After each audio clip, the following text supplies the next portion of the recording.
Demam berdarah salah satu penyakit yang cukup mengkhawatirkan karena bisa menyebabkan kematian.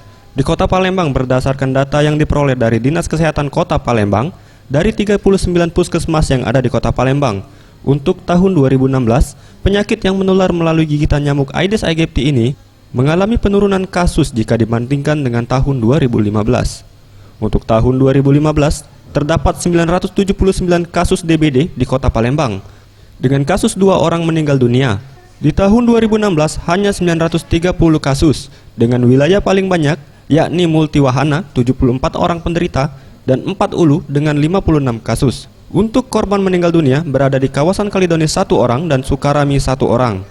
Penurunan artinya tahun 2015 itu terdapat kasus 979 kasus ya, dengan 2 kematian.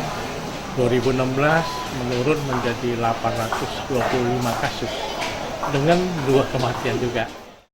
Meski terjadi penurunan untuk penderita DBD di tahun 2016 lalu, namun Dinkes Palembang menyayangkan masih ada jumlah korban meninggal dunia yakni 2 orang.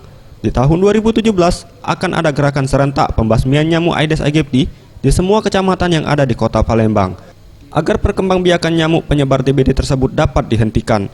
Anugrah Sandi Pratama, Sriwijaya TV.